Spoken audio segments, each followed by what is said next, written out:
love for everybody. It's a rap. Yeah, that's the problem. I watched Parks kick my back in, nigga. You ain't fucking with Ooh, that was a good episode. That shit hurt, right? It was. When he by himself, I'm gonna get him.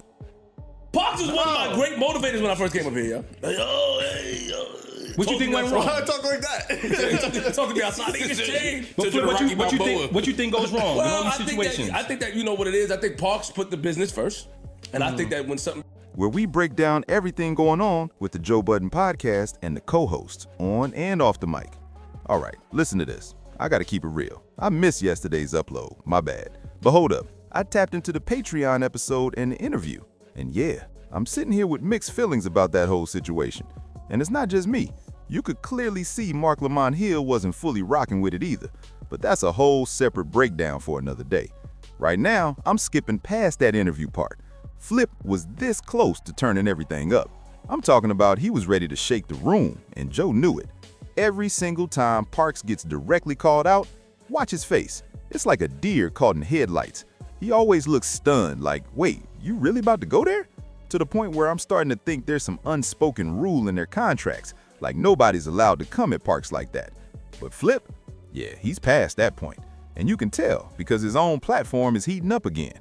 Flip is back doing numbers. It's like he's not even relying on the pod anymore. His focus is his own lane. And because of that, he was ready to go all in on Parks. But Joe shut it down immediately. And let's be honest, Joe always pulls that same move when it comes to Parks. He throws out a random question to the room to shift the energy. Anytime Parks or Ice gets heat, Joe jumps in and redirects it, usually toward Ish, because he knows Ish can handle himself and won't fold under pressure. But here's the real question. What exactly did Flip say that had Parks completely speechless? Parks didn't even have a response. He hit him with the, "Oh, is that how I sound?" Nah, that's not how you sound. That's how you move. Flip was calling out that sneaky behind-the-scenes energy. Let's just keep it a buck. And the reason I'm talking like this is because this whole situation feels way too familiar. It reminds me of that moment when Mile kept saying, "Parks, Parks, Parks." You remember that? Back when Parks was pushing for more money because he felt like he was doing extra work without proper pay. But then when Joe actually confronted him about it, suddenly everything was cool and he just wanted to stay. Hold up, so which one is it? That's that two-faced energy, and Flip was about to expose all of it. I'm telling you, he was seconds away from shining the light on everything.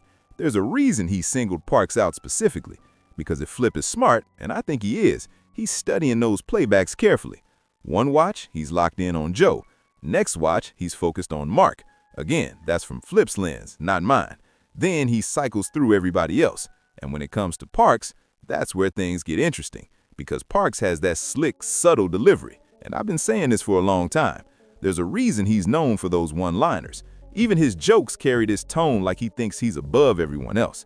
Pay attention to how he talks during arguments. His tone, the dismissiveness. When he's right, they all let it slide. Me personally, I wouldn't let that rock. But they do, because he knows what he's talking about. But when he's wrong, that's when it gets telling.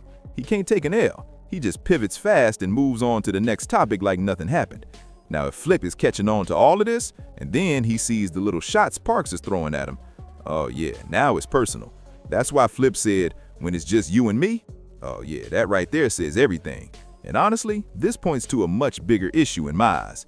Flip is listen to this. Flip might be the only one up there who actually sees what's really going on, or at least he's the only one bold enough to say it out loud. There's a reason you're seeing Flip pop up more on the Joe Budden podcast instead of fading away. And if you've been paying attention, you already know why. The same exact pattern played out before, and that video is still up on my page.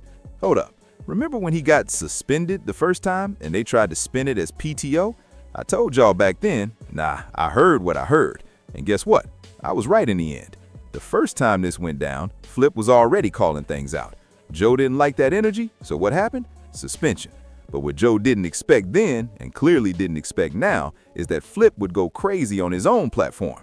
I'm talking about more views, more traction, more subscribers, just non-stop growth outside the pod, to the point where now it's like, yeah, we got to bring him back. And guess what? It's happening all over again. Joe wants to discipline Flip, maybe even humble him a little, maybe embarrass him. But here's the problem. He thinks Joe needs him, and that's just not true. And I'm actually glad Flip started speaking up, because he was telling the truth. Yeah, I changed the whole pie game. He wasn't lying. Joe even gave him real credit in that moment. But the room treated it like a joke because they didn't know how to receive it. You're not supposed to give the jester his flowers, right? But when Joe gave genuine props for revitalizing the pod, Flip leaned into it like, yeah, I know what I did. All that engagement around the JBP ecosystem, me, Danny, shout out to Kitchen, shout out Lena, shout out Chatterbox, everybody covering the pod, that wave didn't exist before Flip. None of it, let's be real. Flip shifted the energy so much that Joe was able to expand into Patreon like this. Because if we're being honest, Joe didn't even believe in that model at first. That was a last-minute play. And behind the scenes, Flip and Ian were constantly clashing. But Ian, he's not the type to verbally give credit. He shows it through opportunities, more appearances, more roles, more involvement tied to the brand. Now Flip is at a point where he's basically letting everybody know he's not rocking with them like that. He's already had tension with Mark Lamont Hill, and honestly, we got to rewind and ask, why is Flip clashing with so many people? Because from the outside, people label him as loud, chaotic, uncontrollable. Even Melissa called him insolent, which still sounds crazy to me. But hold up, maybe it's deeper than that. Maybe he moves like that because he knows the value he brought to the table. So when he hears Parks throwing slick shots, like Parks is some elite talent on the show, yeah, it's gonna hit different. And look, I get it. Parks has his role. I understand what he does for Joe and Ian, especially being the one who brought Ian into the mix. I respect the engineering side, no question, but let's not rewrite history. Nobody was tuning in for Parks' takes like that. People used to tell him to stay behind the camera, straight up. But now, because he's been around the longest, he feels like he can talk to everybody crazy. That's wild. And I need y'all to really pay attention here. Not because I care, but because Flip brought it up. And he's not wrong.